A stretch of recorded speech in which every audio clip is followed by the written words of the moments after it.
आपने कहा कि आपको एक्सेल चलाना नहीं आता, तो ये लेक्चर मैं आपके लिए रिकॉर्ड कर रहा हूँ ताकि आपको एक्सेल चलाना आ जाए। ठीक है, उसमें आपको रिज़ल्ट शीट बनाना आ जाए, रिज़ल्ट शीट की फॉर्मेटिंग कैसे करते हैं, उसमें फार्मूलाज कैसे लगाते हैं, उसका खुद से सम निकालना, उसकी परसेंटेज निकालना। ठीक है, परसेंटेज के अलावा positions banana and so on, इस तरह के जो स्कूल वर्क होता है, ठीक है, उसको आपने कैसे हैंडल करना है एक्सेल में, वो मैं आज आपको कंप्यूटर पे करके सिखाऊंगा। और जो बेसिक चीज़ें होती हैं जो आप दूसरी चीज़ों में को बनाने के लिए भी इस्तेमाल करते हैं, ठीक है, टाइम टेबल हो गया और ईटीसी, आप जो दूसरी चीज़ें एक्सेल पे बना सकते हैं, ठीक है, उनका नॉलेज मैं आपको दूंगा कि इसमें क्या क्या चीज़ें होती हैं, वो सारी आप इस वीडियो में समझेंगे। ठीक है, तो वीडियो को आपने एंड तक लाजमी देखना है, आपकी सारी बेसिक्स क्लियर हो जाएंगी। सबसे पहले कंप्यूटर की स्क्रीन पर आ जाएंगे हम, उस पर हम एक्सेल ओपन करेंगे। एक्सेल ओपन करने के बाद हम एक ब्लैंक वर्कबुक लेंगे। ठीक है, अब हम एक्सेल में आ चुके हैं। अब हम इसकी बेसिक्स समझ लेते हैं। हमारे पास ये जो ग्रीन रेक्टेंगल हमें नज़र आ रहा है, ये मैं जहाँ पे क्लिक करूँगा ये वहीं चला जाएगा। तो हर इस रेक्टेंगल को हम एक सेल कहते हैं। ठीक है, ये हमारा एक्सेल का एक सेल है। ठीक है, इसके अलावा इनकी जो बेसिक बात है सेल की, वो आप समझ लें। ठीक है, सेल में जो एक अहम चीज़ है ना, वो उसका एड्रेस होता है। यानी ये वाला जो बॉक्स है ना, इसका अपना एड्रेस है, ये वाला जो बॉक्स है इसका अपना एड्रेस है, ये वाला जो बॉक्स है इसका अपना एड्रेस है। ठीक है, अब इसका एड्रेस मालूम कैसे होगा? ये हमारे पास ए फील्ड है, ये बी फील्ड है, ये सी फील्ड है, इसी तरह हमारे पास ये बहुत सारी ना ख़त्म होने वाली फील्ड्स हैं। ठीक है, फिर इस तरह अगर हम रोज़ में देखें तो ये नंबर्स भी हमारे पास हैं, बड़े 1 से शुरू होते हैं। ठीक है, तो इनका एड्रेस कैसे होगा? अगर हम इस पहले सेल की बात करें तो ये होगा A1। ठीक है, अगर हम इसकी बात करें तो ये B1 होगा। अगर हम इसकी बात करें तो ये बी फील्ड में 9th नंबर पे आ रहा है, तो इसका एड्रेस होगा B9। ठीक है, ये बेसिक बात थी, तो मैंने कहा ये क्लियर हो जाए। ठीक है, उसके बाद हम अब रिज़ल्ट शीट बनाना शुरू करेंगे। एक रिज़ल्ट शीट, उसमें हम हर चीज़ ऐड करेंगे, फार्मेटिंग भी लगाएंगे, उसमें हम फार्मूलाज भी लगाएंगे। वो रिज़ल्ट शीट कैसे बनती है वो आप देख के आपको सारा समझ में आ जाएगा कि आपने एक्सेल पे काम कैसे करना है। तो फ़र्ज़ कर लेते हैं हमारे इंस्टीट्यूट का नाम है गवर्नमेंट कॉलेज पंजाब, यह हमारे इंस्टीट्यूट का नाम हो गया। ठीक है, हम इस दूसरे कॉलम में आ जाते हैं। इसमें हम फ़र्ज़ करो हम 10th क्लास का रिज़ल्ट शीट बना रहे हैं, 10th क्लास रिज़ल्ट शीट, ये हमने लिख दिया। ठीक है, अब हम आगे आ जाते हैं, यहाँ पे हम सीरियल नंबर देंगे। ठीक है, उसके बाद हम स्टूडेंट का नेम लिखेंगे। अभी मैं इसकी फॉर्मेटिंग नहीं कर रहा। ठीक है, फॉर्मेटिंग हम बाद में करेंगे जब हम ये सारा लिख लेंगे। ठीक है, ये स्टूडेंट नेम लिख लिया। अब स्टूडेंट नेम के बाद हम 5 सब्जेक्ट ले रहे हैं जिनके स्टूडेंट के नंबर होंगे और हम वहाँ एंट्री करेंगे। सबसे पहले हम लिख लेते हैं मैथ के बाद हम लिख लेते हैं फिज़िक्स के बाद केमिस्ट्री, बायो, इंग्लिश। ठीक है, तो ये हमारे पास 5 सब्जेक्ट आ गए, 1 2 3 4 5। ठीक है, अब यहाँ पर हम लिखेंगे टोटल मार्क्स। टोटल मार्क्स आ गया। उसके बाद हम एक और फील्ड ऐड करेंगे जिसमें हम ऑब्टेन्ड मार्क्स लिखेंगे, ऑब्टेन्ड मार्क्स, ये भी आ गया। ठीक है, अब उसके बाद हमारी जो 2 फील्ड्स रहती हैं ना, वो है हमारे पास एक परसेंटेज की होगी। परसेंटेज के बाद हमें एक फील्ड चाहिए पोजीशन की। बच्चों ने पोजीशन भी तो लेनी है ना। ठीक है, अब ये हमारे पास एक फॉर्मेट बन गई। ठीक है, जिसके मुताबिक हम अब इसमें डेटा एंट्री करेंगे। ठीक है, लेकिन अभी हमने इसकी डिज़ाइनिंग नहीं की, डिज़ाइनिंग हम इसकी बाद में करेंगे। ठीक है, तो सबसे पहले हम यहाँ पे लिखते हैं मैथ के नंबर है 50, इसके नीचे लिख देते हैं। बाद में जब हम इसकी फॉर्मेटिंग करेंगे ना तो इसको सेट कर देंगे। फिज़िक्स के हम लिख लेते हैं 40, केमिस्ट्री के 40, बायो 40, और हमारे पास इंग्लिश हमारे पास आ जाएगा 50। ठीक है, तो टोटल मार्क्स हम फार्मूला लगाएंगे। टोटल मार्क्स हमारा फार्मूला इसमें कैलकुलेट करेगा, हम खुद से कैलकुलेट नहीं करेंगे। ठीक है, अब हम क्या करते हैं, अभी हम इसकी ना फॉर्मेटिंग करना शुरू कर देते हैं, क्योंकि अब ये हमारा जो जितना भी हमने फॉर्मेट करना था ना, ऊपर फील्ड्स बनानी थी, कॉलम बनाना था, टेबल की शेप देनी थी, उसमें जितने नाम लिखने थे वो हमने लिख लिए हैं। ठीक है, अब हम क्या करेंगे, इसकी फॉर्मेटिंग शुरू करेंगे। तो ऊपर ऊपर ये हमारा पहला सेल है जिसमें हमने लिखा था गवर्नमेंट कॉलेज पंजाब। तो इस सेल को लेके हम इनको सारों को सिलेक्ट कर लेंगे इस पहली रो में, यहाँ पोजीशन तक। ठीक है, इसको सिलेक्ट करके हम यहाँ ऊपर एक ऑप्शन है मर्ज एंड सेंटर का, इस पे क्लिक करेंगे तो ये क्या होगा, उस पहले सेल से ये सारे सेल मर्ज हो जाएंगे। जैसे ही मर्ज होंगे, जो भी पहले सेल में लिखा होगा वो यानी सबको मिला के जो कलेक्टिव सेल बनेगा ना, उसमें आ जाएगा। ठीक है, हम दूसरे के साथ भी ऐसे करेंगे, यहाँ इसको ऐसे पकड़ के यहाँ ले जाएंगे और यहाँ पे मर्ज एंड सेंटर कर देंगे। ठीक है, ये दोनों, अब ये एक सेल कंसीडर होगा, ये दूसरा सेल कंसीडर होगा। ठीक है, अब हम इनका साइज इधर से बड़ा कर देते हैं। ठीक है, ये हो गया ऊपर। अभी भी इसकी फॉर्मेटिंग बाकी है। हम क्या करेंगे, हमें यहाँ पे हमने इनके टोटल नंबर लिखे हुए हैं ना, तो इन सेल्स को भी हम खाली नहीं छोड़ सकते। यहाँ पर हम स्टूडेंट नेम को पकड़ेंगे और इनको यहाँ पर जाकर इधर मार्ज एंड सेंटर पे क्लिक करेंगे तो ये भी मार्ज हो जाएगा। ये एस आर को भी हम क्या कर देते हैं, मार्ज कर देते हैं। ठीक है, तो फिर उसके बाद यहाँ पे एक आपको कोने में रेक्टेंगल नज़र आ रहा है, ट्राइंगल, इस पर आप क्लिक करेंगे, ये सारी शीट आपकी सिलेक्ट हो जाएगी। शीट सिलेक्ट करने के बाद हम यहाँ पे इस अलाइनमेंट पे क्लिक करेंगे कि हमें जो भी चीज़ चाहिए वो सेंटर में चाहिए, सेल के लेफ्ट एंड राइट के हवाले से, और ये अप एंड डाउन के हवाले से भी हमें मिडल में चीज़ चाहिए। तो इससे क्या होगा, हमारी हर चीज़ जो है ना वो सेल के मिडल में आ जाएगी। ठीक है, तो यहाँ पे सीरियल नंबर आ गया, यहाँ पे स्टूडेंट नेम आ गया।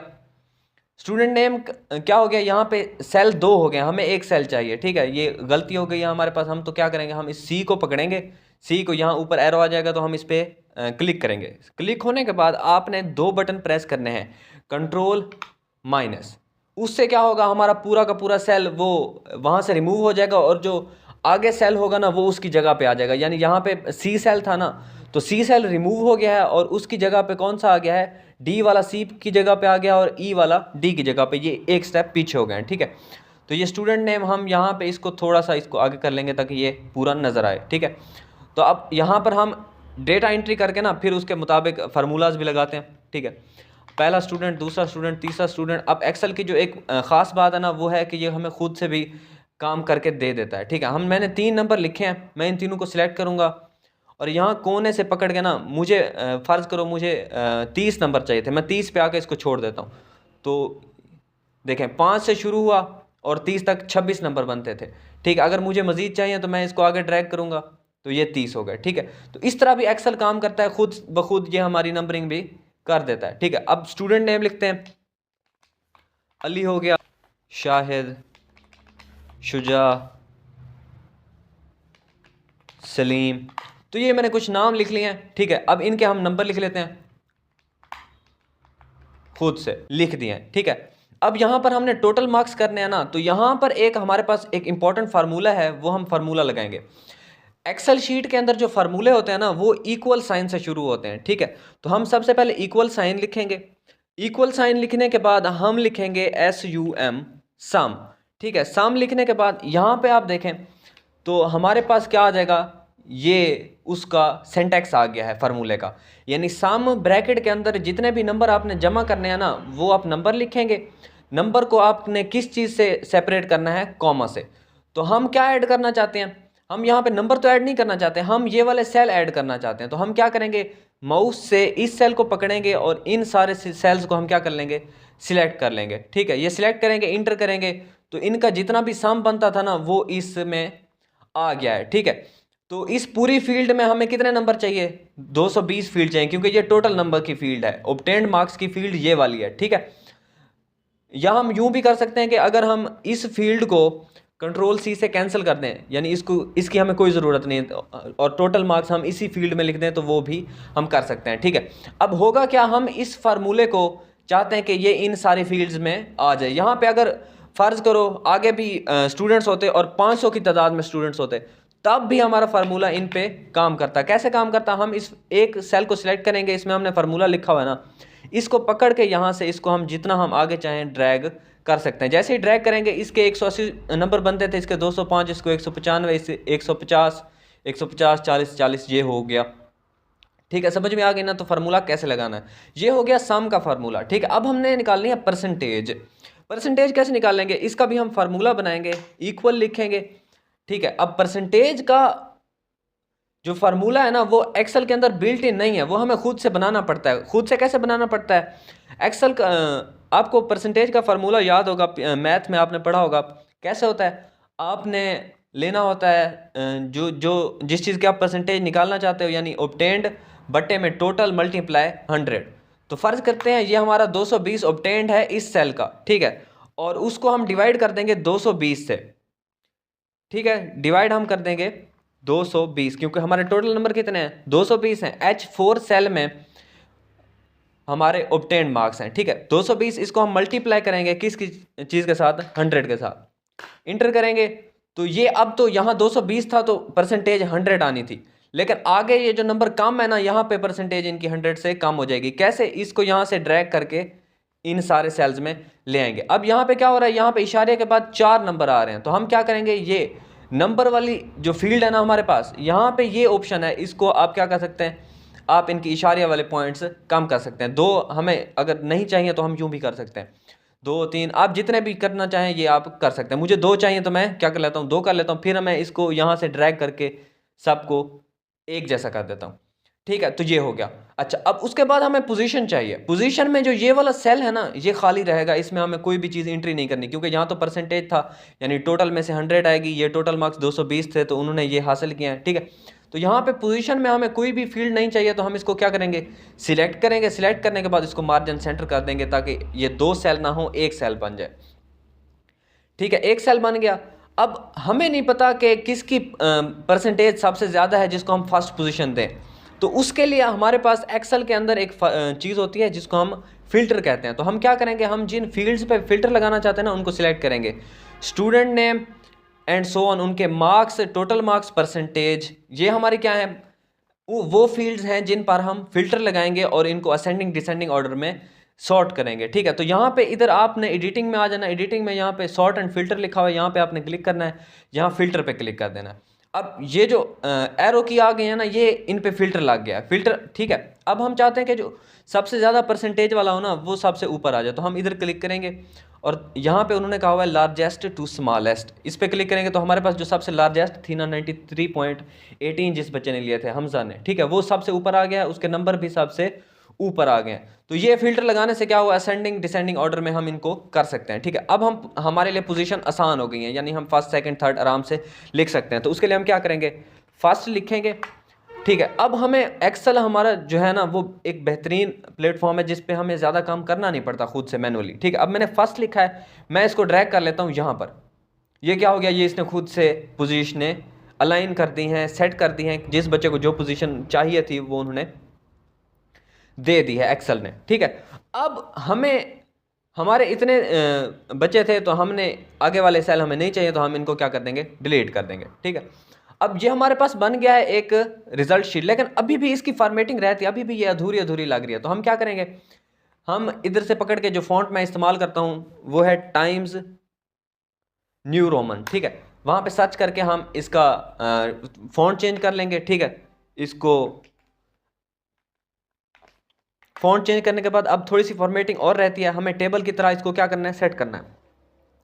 हमने जितना भी डाटा एंटर किया ना अब तक उस सारे को सिलेक्ट करेंगे। ठीक है, हम फॉन्ट वाले सेक्शन में जाएंगे और यहाँ पे ये जो बॉक्स नज़र आ रहा है ना एरो पे, आप क्लिक करेंगे। ठीक है, यानी ये सेल्स को एडिट करने का तरीका है। तो यहाँ पे आपने आके ऑल बॉर्डर्स सिलेक्ट करना है। जैसे ही आप ऑल बॉर्डर्स सिलेक्ट करेंगे तो ये क्या करेगा, टेबल की तरह इसमें रोज़ और कॉलम सेपरेट हो जाएंगी। अभी भी इसमें हमें थोड़ी सी और फॉर्मेटिंग करनी चाहिए। ठीक है, मैं क्या करता हूँ, इसको पकड़ के यहाँ ले जाता हूँ और मैं इनको क्या कर देता हूँ, बोल्ड कर देता हूँ। बोल्ड करने से क्या होगा, वो अलहदा से इनमें सेपरेशन आ जाएगी, यानी ये कुछ और है, ये कुछ और है, इस तरह वाली चीज़ हो जाएगी। ठीक है, इनको मैं क्या कर देता हूँ, इनकी मैं बैक साइड ना फिल कर देता हूँ येलो कलर में, ये आपको फॉन्ट में मिलेगा फिल करने वाला। ठीक है, मैंने इसको फिल कर दिया। अब देखें, अभी भी मुझे थोड़ा अधूरा लग रहा है। ठीक है, मैं क्या करता हूँ, इन फील्ड्स को पकड़ के इनमें भी एक फिल कर देता हूँ दूसरा कलर, येलो नहीं करता, दूसरा कलर फिल कर देता हूँ, ये डार्क कलर में इनमें क्या कर देता हूँ, फिल कर देता हूँ।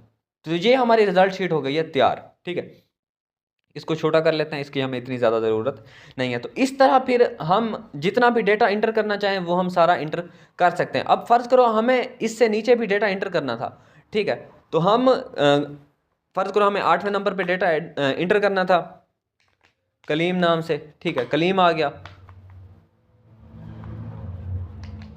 कलीम के नंबर हम इंटर कर लेते हैं, ठीक है।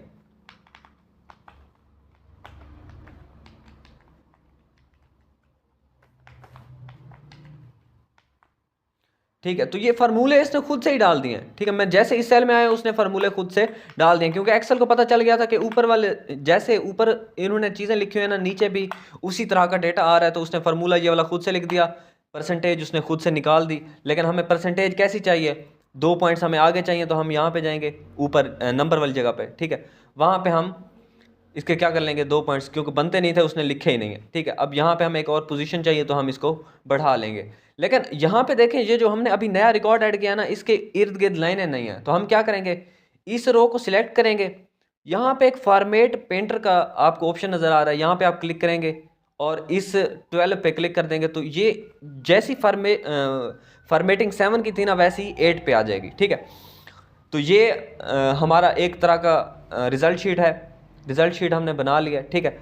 अब उसके अलावा अगर फ़र्ज़ करें ये बच्चा इस टेस्ट में एब्सेंट था, ये बच्चा इस टेस्ट में एब्सेंट था, ये बच्चा इस टेस्ट में एब्सेंट था, ये बच्चा इस टेस्ट में एब्सेंट था, ठीक है, ये बच्चे किसी ना किसी टेस्ट में एब्सेंट थे। जैसे मैंने इनके नंबर रिमूव किए यहाँ से, तो ये देखें फार्मूले ने खुद से ही इन सेल्स में अपडेट कर दिए हैं, ठीक है। मैं अगर यहाँ पे लिख दूँ 31, तो इसके फार्मूले के मुताबिक यहाँ पे टोटल नंबर भी तब्दील हो जाएंगे, उसकी परसेंटेज भी खुद से ही तब्दील हो जाएगी, मुझे मैनुअली कोई काम नहीं करना पड़ेगा, ठीक है। अब ये बच्चा एब्सेंट है, ये बच्चा एब्सेंट है, ये भी बच्चा एब्सेंट है, ये भी बच्चा एब्सेंट है, ठीक है। अब मैं अगर मैनुअली यहाँ पे एब्सेंट एब्सेंट लिखने की कोशिश करूँ तो काफ़ी टाइम लग जाएगा, ठीक है। अगर फ़र्ज़ करो यहाँ पे 100 नंबर ऑफ़ स्टूडेंट्स होता तो उनका उनमें से बहुत सारे बच्चे एब्सेंट होते और इन 5 सब्जेक्ट्स की जगह 8 सब्जेक्ट होते तो मुझे तो काफ़ी टाइम लग जाता। तो इसका एक और फीचर हमारे पास एक्सेल देता है, उसमें हम सिलेक्ट करेंगे सारे सेल्स को जिनमें हमने एब्सेंट लिखना है, यानी जो सब्जेक्ट्स के नंबर थे ना उनमें ही बच्चे एब्सेंट हो गए ना, तो हम यहाँ पे इन सब को सिलेक्ट कर लेंगे और एडिटिंग में चले जाएंगे इधर कॉर्नर में, ठीक है। इधर हमारे पास एक ऑप्शन है फाइंड एंड सिलेक्ट का, फाइंड एंड सिलेक्ट पे क्लिक करेंगे, उधर हमारे पास एक ऑप्शन है रिप्लेस का, रिप्लेस पे क्लिक करेंगे, ठीक है। ये जो सिलेक्टेड होंगे ना सिर्फ इन्हीं में ये काम होगा, ठीक है। फाइंड व्हाट वो कह रहा है कि आपने क्या ढूंढना है, उस ढूंढी हुई चीज़ को आपने किस चीज़ से रिप्लेस करना है। तो हमने ढूंढना तो कुछ नहीं है, हमें तो वो चीज़ चाहिए जो सेल खाली है, ठीक है। खाली की जगह पे हम क्या चीज़ इंटर करेंगे, ए इंटर कर देंगे, यानी ए से मुराद एब्सेंट, जो बच्चे एब्सेंट है ना, यानी खाली जगह पे क्या लिख देना चाहिए, ए लिख देना चाहिए, ठीक है। तो हम यहाँ रिप्लेस आल पे क्लिक करेंगे और ये उसने बता दिया कि हमने 4 जगह पे ढूंढा के खाली थी तो वहाँ पे हमने ए लिख दिया, तो इसको ओके कर देंगे। तो जहाँ जहाँ भी बच्चा एब्सेंट था ना वो एब्सेंट लिखा हुआ आ गया। लेकिन अभी भी देखें इसमें थोड़ा सा कमी लग रही है कि जो बच्चे एब्सेंट है उनका पता नहीं चल रहा कि ये एब्सेंट है, ये एब्सेंट है। तो हम क्या करेंगे, इनको हाईलाइट करेंगे, ठीक है। तो तब भी हम इसको सिलेक्ट कर लेंगे सब सेल्स को, इस तरह सिलेक्ट करने के बाद यहाँ पर हमारे पास एक ऑप्शन है कंडीशनल फॉर्मेटिंग का, ठीक है। कंडीशनल फॉर्मेटिंग पे हम क्लिक करेंगे, हाईलाइट सेल्स रूल्स, इधर आ जाएंगे, इधर हमारे पास एक ऑप्शन है इक्वल टू का, इस पर सिलेक्ट करेंगे और ये कह रहा है कि आपको कौन से नंबर हाईलाइट करवाना है। तो हमें एक चीज़ है एब्सेंट वाले, ये हाईलाइट करवाना है। जैसे मैंने ए लिखा ना यहाँ पे, उसने खुद से ही ओके, मैं इसको ओके करता हूँ, ठीक है। अब जहाँ जहाँ बच्चे एब्सेंट होंगे ना ये क्या कर देगा, उसको हाईलाइट कर देगा। फर्ज करो यहाँ पे उसके 37 नंबर नहीं थे बल्कि वो एब्सेंट था, ठीक है। मैं मैनुअली ए लिखूंगा तब भी वो हाईलाइट हो जाएगा, अगर मैं यहाँ वहाँ फाइंड एंड सिलेक्ट का ऑप्शन यूज़ करूँगा तब भी ये खुद से हाईलाइट हो जाएगा, मुझे खुद से कुछ भी नहीं करना पड़ेगा। फ़र्ज़ करो ये मैथ के पेपर में एब्सेंट था, ये खाली जगह होगा, इसकी जगह मैंने ए इंटर किया, जैसे ही मैं इसको इंटर करूंगा ये खुद ब खुद हाईलाइट हो जाएगा, ठीक है। इसमें आपको और कुछ करने की ज़रूरत नहीं है, वो खुद से बता देगा कि कौन सा बच्चा कहाँ पे एब्सेंट है, ठीक है। अभी हमने इन बच्चों को एब्सेंट किया है, एब्सेंट करने के बाद ये फिर से ना ये क्या हो गया, हमारे पास परसेंटेज ऊपर नीचे हो गया। तो मैं क्या करता हूँ, लार्जेस्ट टू स्मॉलेस्ट फिर से फिल्टर लगा देता हूँ, तो जिसकी सबसे लार्जेस्ट थी वो ऊपर आ गया, पोजीशनें वैसे ही रुकी हुई हैं और एसआर नंबर भी, यानी इसकी जगह आप रोल नंबर भी लिख सकते हैं, जो भी आप लिखना चाहें, ठीक है। उसके बाद आप यहाँ से सेव कर सकते हैं। तो ये एक बेसिक ट्यूटोरियल था जिसके मुताबिक आपको ना अब मेरे ख्याल में सारी बेसिक्स क्लियर हो गई होंगी कि आपने एक्सेल के अंदर इस तरह की रिज़ल्ट शीट कैसे बनानी है।